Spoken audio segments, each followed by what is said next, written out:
Vinde Espírito Santo, enchei os corações dos vossos fiéis, acendei-nos o fogo do vosso amor, enviai, Senhor, o vosso Espírito e tudo será criado. Oremos ao Deus que instruís os corações dos vossos fiéis, com as luzes do Espírito Santo, fazer que apreciemos retamente todas as coisas segundo o mesmo Espírito e saibamos gozar sempre da sua consolação. Por Cristo Senhor nosso, Amém. sede da sabedoria.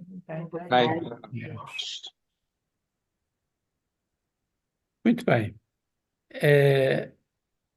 Eu mandei para todos aqueles, e entretanto o Amândio também mandou hoje como anexo aos outros que recebem através do Amândio um texto que depois havemos de retomar mais adiante. É uma síntese de resposta àquilo que o Sínodo, a Secretaria do Sínodo, está a pedir aos bispos para cada diocese apresentar o seu contributo para o Sínodo deste ano, de 2024.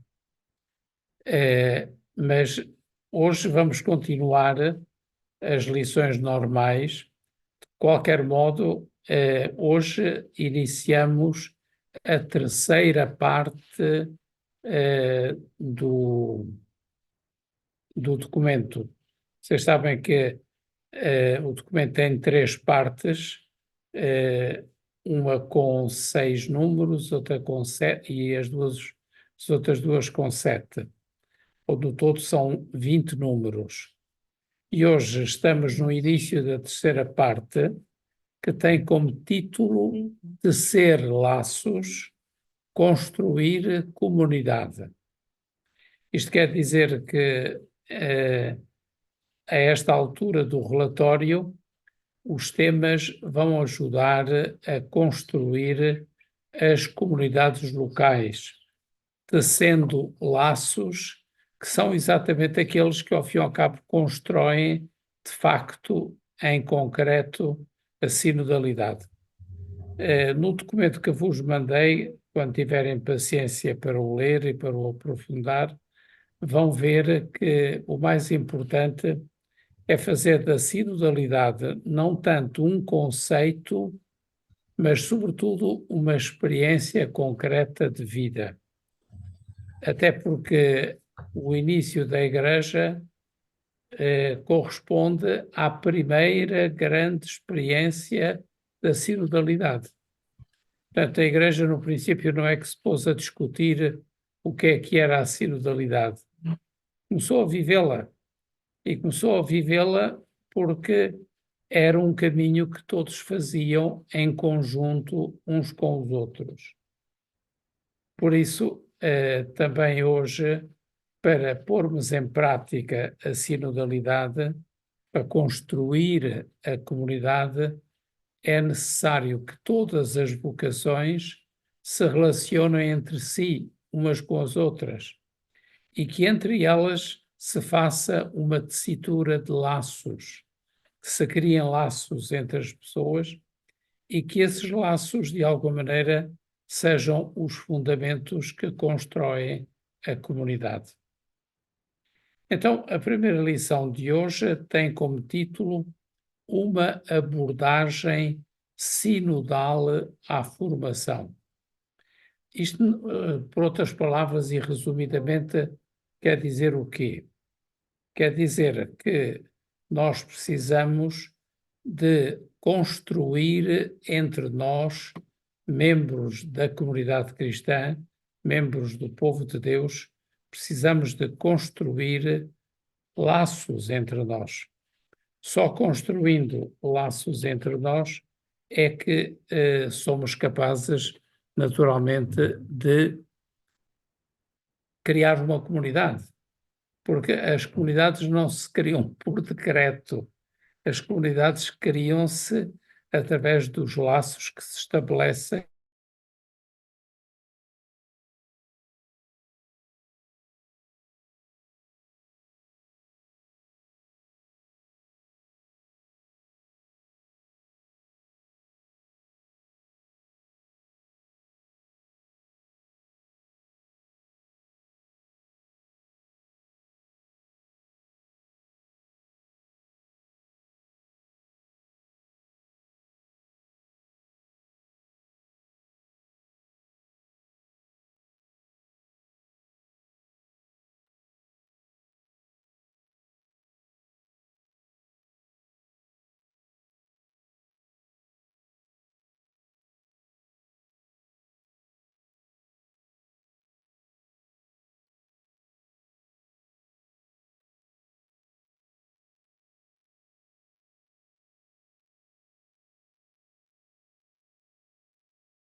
ficamos sem o Pato Silvestre.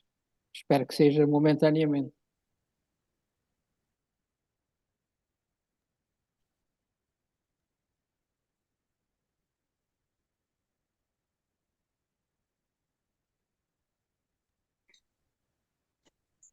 Não me digas que o rato voltou a fazer das dele. Tens que mandar lá um gato.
Exato.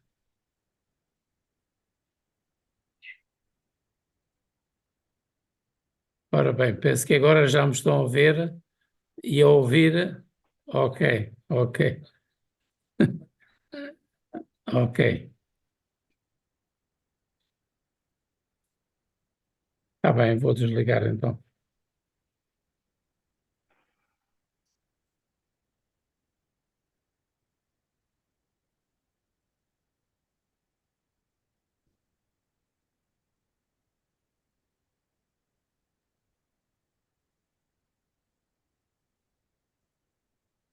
Ora bem, então peço desculpa de mais esta interrupção.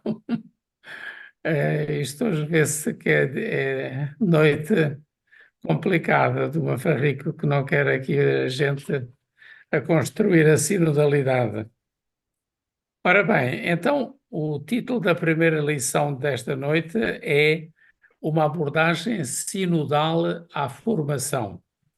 E na prática, aquilo que o sínodo nos propõe é aprender a fazer uma formação nova, não no sentido de uma abordagem teórica, mas de uma abordagem de vida, de experiência, de comunhão, de entreajuda e de alguma maneira respeito por todas as vocações e não naquela perspectiva um bocadinho autoritária e clerical a que estávamos habituados. E começa por fazer esta afirmação o texto da primeira lição. Cuidar da nossa própria formação é a resposta que cada batizado é chamado a dar aos dons do Senhor, para fazer frutificar os talentos recebidos e colocá-los ao serviço de todos. Portanto, mais uma vez, o que está aqui em causa é a participação de todos e não, digamos, a orientação ou a gestão de alguns e os outros numa atitude passiva. Naturalmente, o sínodo refere-se ele próprio à experiência, a ver que agora ficou sem funcionar, não, já está aqui outra vez o nosso. Os próprios membros do sínodo dizem: sentimos que devemos exprimir uma palavra de agradecimento e encorajamento a todos os que estão comprometidos neste âmbito e convidamo-los a recolher os elementos de novidade que emergem do caminho sinodal da Igreja. Isto para dizer o quê? Para dizer que quem já percebeu o que significa a sinodalidade e quem já está a fazer a experiência deve permanecer nessa atitude e deve, sobretudo, inserir-se na experiência de vida que somos chamados a fazer. E o próprio relatório diz o seguinte: o modo como Jesus formou os discípulos constitui um modelo de referência. Ou seja, ele não se limitou a dar uns ensinamentos, mas partilhou com os apóstolos e com os discípulos a sua vida.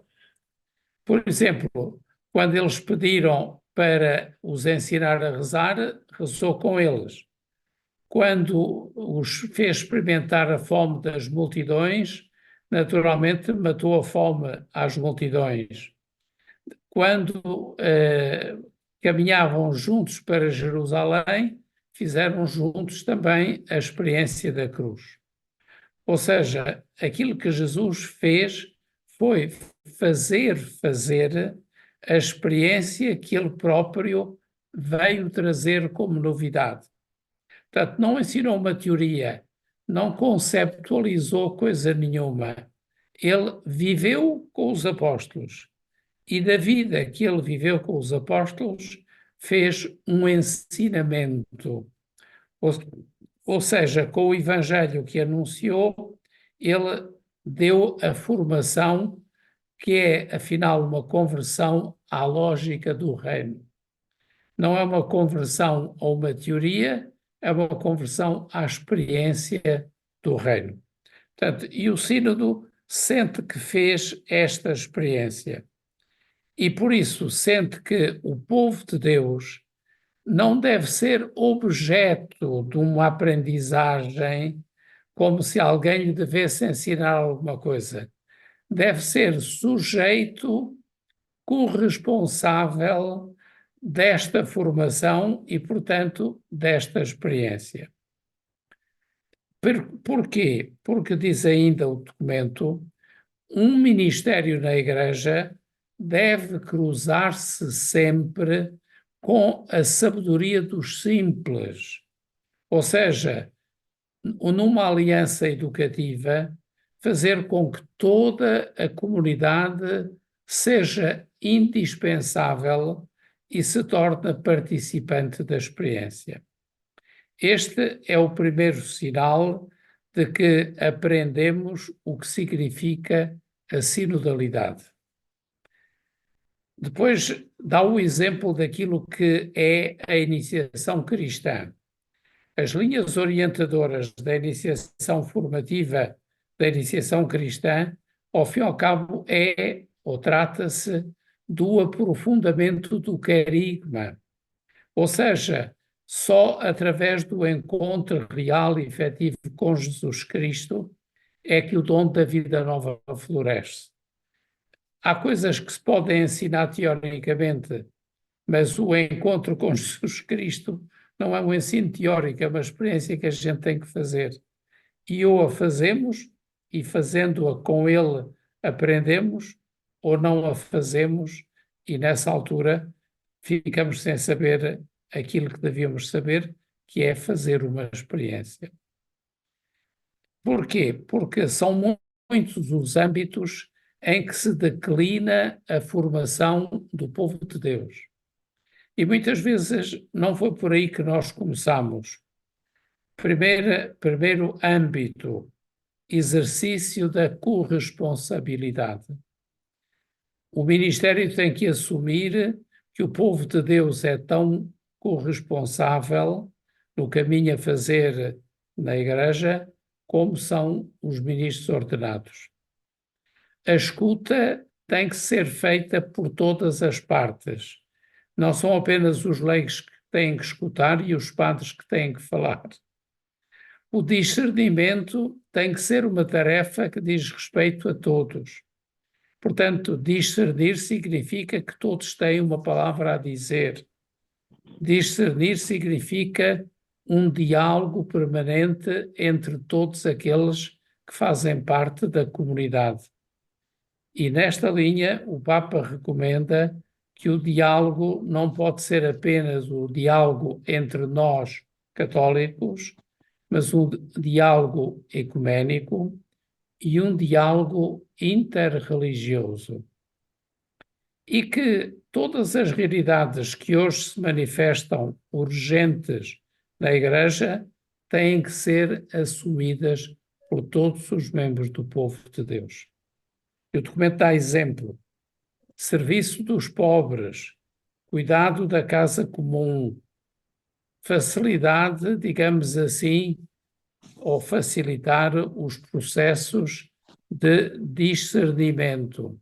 Se nós não nos envolvemos todos nesta experiência, naturalmente não há hipótese de fazer a experiência sinodal. A experiência sinodal, como diz o próprio sínodo, é uma conversação no espírito. É uma construção concreta de consensos e isso conduz à resolução dos conflitos. Se não investimos na construção dos consensos, na resolução dos conflitos, todos, acabamos por ter sempre alguns que mandam nos outros, ou alguns que ensinam os outros, e aos outros é pedido apenas uma atitude passiva. Aquilo que a sinodalidade nos propõe é um envolvimento em todos estes âmbitos por parte de todos os membros do povo de Deus. Portanto, a formação para uma igreja sinodal deve necessariamente ser feita pondo em prática todas estas coisas por todos os membros do povo de Deus. Ou seja, é uma formação que nós conduzimos em conjunto uns com os outros, enquanto caminhamos em conjunto, enquanto estamos juntos. Portanto, uma formação de chave sinodal tem por finalidade permitir que o povo de Deus viva plenamente a sua vocação batismal, que o faça como numa família, como nos lugares de trabalho, como no âmbito eclesial, social e intelectual.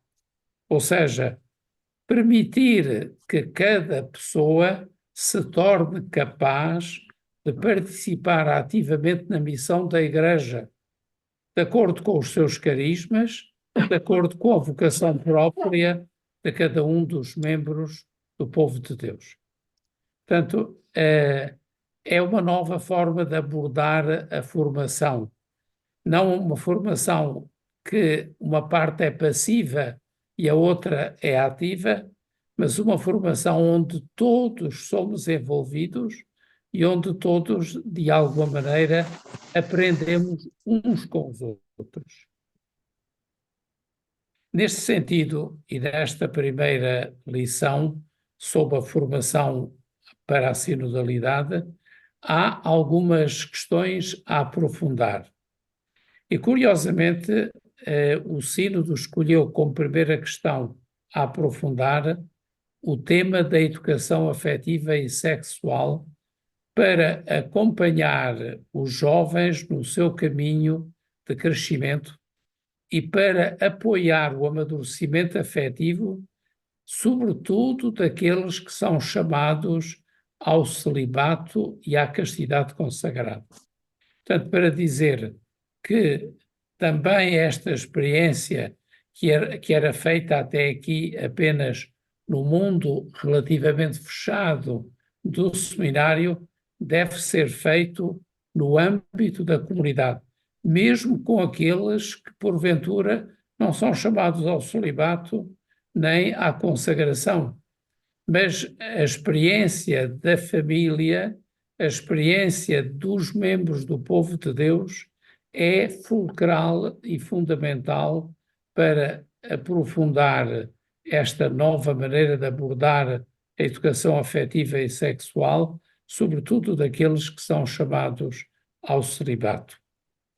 Portanto, neste sentido, e é uma outra questão a aprofundar, o documento diz que o povo de Deus deve estar amplamente representado na formação dos ministros ordenados.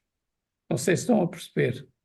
Em vez de ser apenas objeto de trabalho dos superiores do seminário num ambiente fechado, deve haver uma participação também de outros membros do povo de Deus, sobretudo de famílias, e até privilegiando de alguma maneira a parte feminina, para que a formação seja adequada e correta, completa, não apenas uma formação fechada sobre si próprios, nem em ordem a um celibato fechado, mas a uma maturidade afetiva que cresce juntamente com as famílias e num ambiente quer masculino, quer feminino, como não acontecia nas nossas formações clássicas do seminário, em que a formação afetiva e sexual era apenas no âmbito masculino. Faltava aqui a dimensão da família e a dimensão, sobretudo, e a valorização do contributo feminino. Portanto, digamos que uma proposta, ou melhor, uma exigência ainda, é que as conferências episcopais mudem a sua cultura de formação permanente do clero. O clero, que deve ser formado naturalmente por pessoas competentes, não tem que ser formado apenas só por quem conhece o âmbito da teologia ou da filosofia, mas também das pessoas que têm formação nestas áreas das ciências humanas, da afetividade e da sexualidade, e que podem ser famílias e, sobretudo, pode ser também o gênio feminino, para que o amadurecimento afetivo seja completo e, de alguma maneira, privilegie o contacto e o conhecimento com ambos os sexos. Neste sentido, são feitas algumas propostas no sentido de tornar possível esta formação conjunta e dirigida a todo o povo de Deus, ou seja, leigos, famílias, portanto, consagrados e ministros ordenados. O próprio Sínodo dirige-se às conferências episcopais e encoraja-as a trabalhar em conjunto ao nível regional para criar uma cultura de formação permanente que seja aberta a todas estas dimensões e a todas estas formas múltiplas de participação das vocações do povo de Deus. Uma outra proposta é que as diferentes componentes do povo de Deus estejam representadas no percurso de formação para o ministério ordenado. E depois acrescenta, de acordo com aquilo que já foi pedido por sínodos anteriores. Ou seja, esta não é uma novidade absoluta. Já houve sínodos anteriores que também desejaram esta abordagem feita pelos diferentes componentes do povo de Deus para que a formação para o ministério ordenado não seja uma realidade fechada apenas no âmbito dos ministros ordenados, mas tenha a vantagem de todas as outras dimensões das vocações do povo de Deus. Diz ainda uma outra proposta que são necessários processos adequados de seleção dos candidatos ao ministério ordenado. Ou seja, noutros tempos, e se calhar são tempos que ainda são atuais em muitas zonas, a escolha dos candidatos ao ministério era avaliada exclusivamente no âmbito dos ministros ordenados. Aquilo que o Sínodo recomenda é que a avaliação dos candidatos e a sua seleção seja feita também através da presença e do contributo de outras vocações do povo de Deus. E, a terminar, diz-se que a própria formação dos ministros ordenados deve ser também ela pensada de forma coerente com a dimensão da Igreja Sinodal.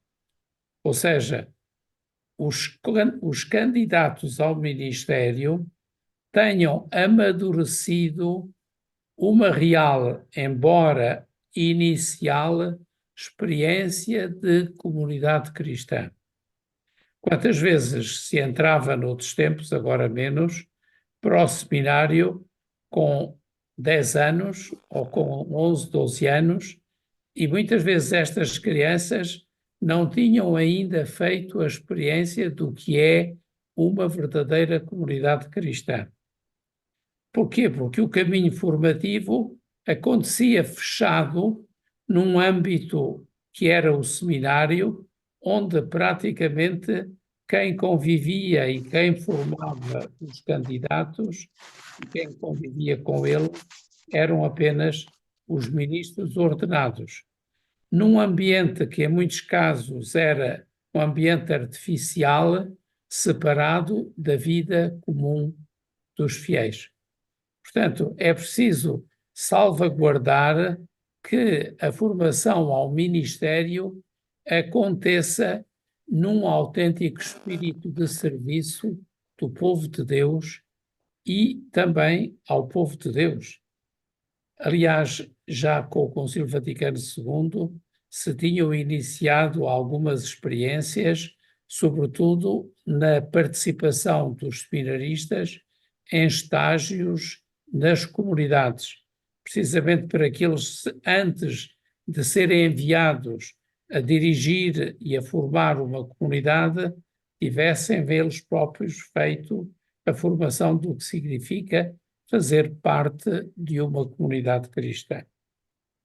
O Sínodo vai mesmo ao ponto de dizer que o documento através do qual se fala da formação sacerdotal, a Ratio Fundamentalis, seja de alguma maneira a revista, ou seja, já não apenas com os contributos que provinham de sacerdócios ministeriais, e episcopado ou presbiterado, mas sobretudo de contributos da família e dos outros membros do povo de Deus. O Sínodo termina com uma proposta que vai no sentido de dizer que a próxima sessão da Assembleia, em outubro próximo, deve já realizar uma consulta aos responsáveis da formação inicial e permanente dos presbíteros para avaliar se o processo sinodal e as alterações que são necessárias nesse campo já promoveram o exercício da nova formação ao ministério. Porque senão estamos a formar o ministério ainda sobre uma perspectiva que não é sinodal e que é uma perspectiva profundamente clerical. Portanto, o Sínodo considera-se e afirma-se profundamente empenhado na mudança dos processos de formação para o ministério ordenado. E agora, a segunda lição, que me parece também muitíssimo interessante, diz uma coisa que vem, aliás, no documento que vos mandei e que mais adiante iremos falar sobre isso. As questões abertas de que o Sínodo se quer ocupar não podem ser discutidas se não houver um verdadeiro espírito sinodal. Ou seja, se a experiência que os membros do Sínodo fizeram na primeira sessão não se repetir, não se aprofundar e não se tornar ainda mais operativa, corremos o risco de estudar as questões abertas ou em aberto numa perspectiva clássica, antiga, meramente racional. Portanto, as novas questões sobre as quais o Sínodo se quer pronunciar precisam de ser objeto de discernimento eclesial. Portanto, esta conversação no espírito, que se manifestou enriquecedora na primeira sessão do Sínodo em 2023, deve de todo ser continuada na próxima sessão do Sínodo em outubro de 2024. Para quê? Para que, com o debate entre todos os membros que fazem parte da Assembleia Sinodal, haja como que um auscultar dos argumentos próprios de cada um e que deixe espaço e tempo para que todos se possam dar conta das razões uns dos outros. Portanto, não importa chegar a uma conclusão que não é ainda partilhada, vivida e participada por todos. Pelo contrário, aquilo que se pretende é aprofundar as questões que continuam a ser ainda controvérsias, que o façamos dentro da Igreja, quer com as suas dimensões antropológicas, como tecnológicas, como as próprias dimensões filosófica e teológica com que habitualmente nós tentávamos resolver estas questões. Portanto, para dizer que as questões em aberto têm que ser vistas na sua globalidade e também por todas as dimensões do povo de Deus. Ou seja, pelas vocações de que o povo de Deus é constituído. E nós sabemos que, ainda por cima, muitas das questões que estão em discussão, aquelas chamadas questões abertas, têm que ver com questões como a violência, a inteligência artificial, a legítima defesa, as problemáticas relativas ao Ministério, entre as quais a célebre questão da ordenação das mulheres, sim ou não. Portanto, são tudo temas que, de alguma maneira, exigem que todos se pronunciem segundo a visão própria acerca destas questões. Não se trata de encontrar uma resposta, nem de dar apressadamente uma resposta, mas de fazer como sínodo o percurso que a primeira sessão em outubro de 2023 já fez e que foi exatamente ouvir todas as vocações que fazem parte do povo de Deus. Diz então o documento que para desenvolver um autêntico discernimento eclesial em todos estes âmbitos que acabamos de referir, é necessário integrar, à luz da palavra de Deus e do magistério, que são os dois elementos indispensáveis e fundamentais, uma base mais ampla de uma ação de reflexão articulada que envolva todas as vocações do povo de Deus. É necessário, diz o documento, instruir um confronto com o ponto de vista das ciências humanas e sociais, da reflexão teológica e da elaboração filosófica.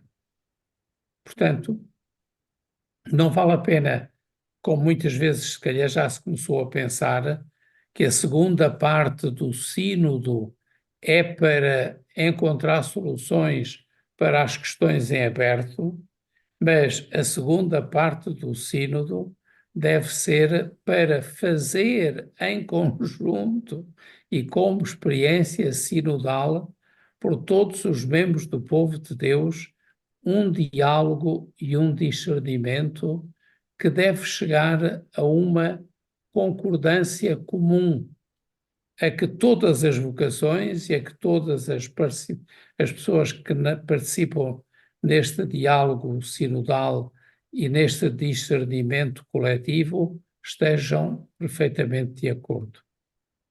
Até porque, entre as questões sobre as quais é importante continuar a reflexão, encontra-se também aquilo que o documento diz, a relação entre o amor e a verdade. Talvez conheçam e recordem o Salmo 85, que diz o seguinte: o amor e a verdade vão encontrar-se, vão beijar-se a paz e a justiça. Da terra há de brotar a verdade e a justiça espreitará do céu. Portanto, isto é uma citação dos versículos 11 e 12 do Salmo 85, precisamente para nos dizer que este diálogo deve conduzir ao encontro entre a vocação da Igreja, que é a vocação ao amor, e ao mesmo tempo a dimensão da Igreja, que é a da verdade. Naturalmente, se nós nos afastamos daquela que é a verdade explícita na palavra de Deus ou no magistério, estamos fora do clima e da condição para fazer o diálogo e o discernimento sinodais. Portanto, as páginas do Evangelho, e aqui agora o sínodo dá o exemplo concreto da experiência de Jesus Cristo, As páginas do Evangelho mostram que Jesus se encontra com as pessoas na unicidade da sua história e da sua situação. Jesus nunca se aproximou de alguém já com ideias feitas, ou com preconceitos, ou com rótulos para dizer assim não pode ser, tens que mudar, ou tens que...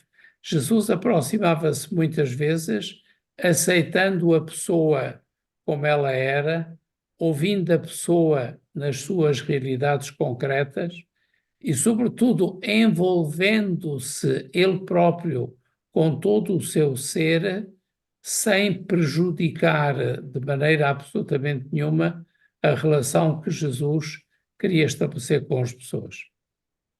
Jesus, diz o Evangelho, todos nós o conhecemos, escuta sempre o grito de ajuda de quem passa necessidade. Não é que Jesus põe um obstáculo a quem passa necessidade. Mesmo quando ele, porventura, não se exprimiu ou realiza gestos que podem, porventura, não parecer os adequados, mas o que é facto é que Jesus transmite sempre o amor e restitui sempre a confiança. Muitas vezes, na nossa ação pastoral precedente, nós partíamos sempre de posições teóricas que muitas vezes não permitiam nem deixavam escutar a realidade humana daqueles que se debatiam com os seus problemas ou com as suas dificuldades. Portanto, a atitude concreta de Jesus é, antes de mais, de escuta, e depois a sua palavra ilumina, porque a sua palavra era a expressão de uma nova vida que se dava no encontro com ele. Ou seja, Jesus fazia com que as pessoas saíssem transformadas do encontro com ele, ou porque eram curadas, ou porque eram compreendidas, ou porque encontravam a luz, ou por qualquer outra razão que de alguma maneira ia ao encontro daquilo que as pessoas procuravam.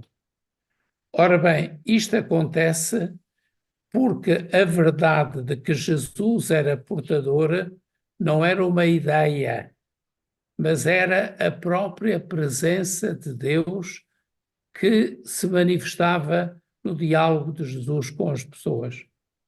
O que é que tem de acontecer agora? Deus tem que estar no meio de nós, o amor que é Deus tem que se fazer próximo da vida das pessoas, de maneira a que atue não uma ideia, não um conceito, mas sim a justiça do reino que muda a história. Ou seja, o amor que atua em concreto na vida das pessoas, assim como atuava na vida de Jesus em relação àqueles de quem ele se aproximava ou que se aproximavam dele. A dificuldade que muitas vezes encontramos é em traduzir numa límpida visão evangélica as nossas opções pastorais. Ou seja, muitas vezes é o sinal da nossa incapacidade de vivermos à altura do Evangelho. E que isso mesmo nos recorda que nós precisamos de ter a ajuda da comunidade, de todos os membros da comunidade, numa atitude de conversão pessoal e comunitária. Se utilizarmos uma doutrina com dureza ou uma atitude de quem julga, diz o Sínodo, corremos o risco de trair o Evangelho. Se praticarmos uma misericórdia barata, percebem a expressão do Sínodo, quer dizer, se nós nos tentarmos ajudar para fazer contentes as pessoas, provavelmente não estamos a transmitir o amor de Deus. É necessário o quê? Que se realize a unidade entre a verdade e o amor. Isto implica que nós nos encarreguemos, no sentido de carregar sobre nós, as dificuldades do outro, até as fazermos nossas, até percebermos o que é que verdadeiramente acontece na vida dos nossos irmãos e irmãs. Sem termos conseguido com paciência fazer este caminho com as pessoas e fazer o acompanhamento das suas realidades concretas, corremos o risco de não ter compreendido os problemas reais com que as pessoas se debatem. Creio que o conselho que o Sínodo nos está a dar é no sentido de fazer caminho com as pessoas, é no sentido de fazer pacientemente o acompanhamento da realidade de vida em concreto daquelas pessoas, para descermos a fundo naquelas que são as suas problemáticas. E agora o Sínodo dá um exemplo. Algumas questões, como as que estão relacionadas com a identidade de género e a orientação sexual, com o fim da vida e aquilo a que hoje nós chamamos a eutanásia. As situações matrimoniais difíceis ou as problemáticas éticas ligadas à vida muitas vezes controversa da pessoa e da sociedade precisam de ser abordadas de maneira nova. Isto quer dizer o quê? Precisamos de nos colocar na pele das pessoas, na vida das pessoas, nas questões reais das pessoas, para as compreendermos à luz da verdade que supostamente a fé nos ensina. E que o amor com o qual, naturalmente, queremos responder às questões concretas das pessoas nos deve conduzir a encontrar uma solução. É que, por vezes, as nossas categorias antropológicas não são suficientes para colher a complexidade dos elementos que emergem da experiência de vida das pessoas ou, porventura, até do saber das ciências que requerem, naturalmente, um estudo ulterior. É importante, diz o Sínodo, tomar o tempo necessário para esta reflexão e nela investir as melhores energias, sem ceder a juízos simplificadores que ferem as pessoas e muitas vezes também o corpo da Igreja e a verdade. Creio que aqui, muito realisticamente, o Sínodo, aquilo que está a fazer é dizer: não vale a pena precipitarmos-nos a querer tomar decisões para agradar a uma ou a outra linha de pensamento. É preciso que todos, como povo de Deus, nos coloquemos numa atitude de discernimento e de diálogo para, a partir da vida e com a experiência da verdade e do amor, consigamos a tal sabedoria que pode iluminar aquelas que são as soluções que nós pretendemos. É importante, continua ainda o Sínodo a dizer, é importante tomar o tempo necessário para esta reflexão e investir nela as melhores energias, sem ceder a juízos simplificadores que podem ser muitas vezes causa de autênticos erros. Mesmo nos casos em que forem necessários ulteriores esclarecimentos e o comportamento de Jesus, assimilado na oração e na conversão do coração, indica-nos sempre qual é o melhor caminho a seguir. Ou seja, aprender daquilo que Jesus fez e como Jesus fez, e não nos afastarmos daquilo que, ao fim e ao cabo, foi a experiência concreta de Jesus no diálogo com aqueles que dele se aproximavam. Sobre este tema das questões que há a aprofundar e das questões controversas ou difíceis, o Sino considera ainda importante prosseguir a reflexão eclesial sobre a união originária entre o amor e a verdade.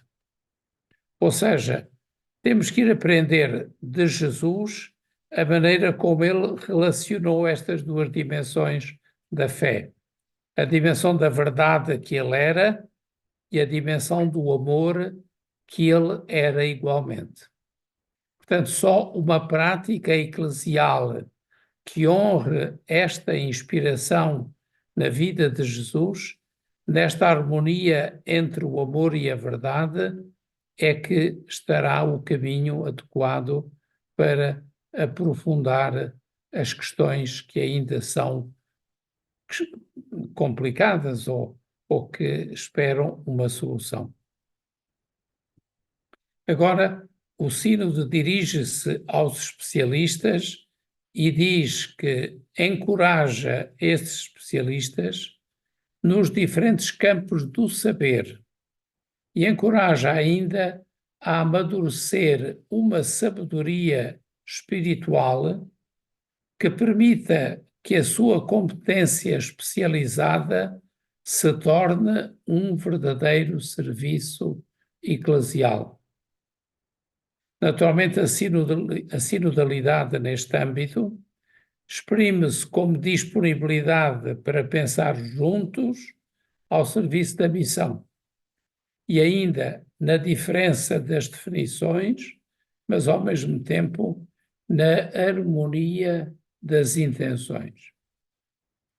Diz a terminar, nas questões a aprofundar, que o Sínodo precisa de identificar as condições que tornam possível uma investigação teológica e cultural que saiba partir da experiência cotidiana do povo de Deus e se coloque ao seu serviço. Ou seja, deve ser o povo de Deus como tal e deve ser uma investigação teológica e cultural que se saiba colocar ao serviço do povo de Deus.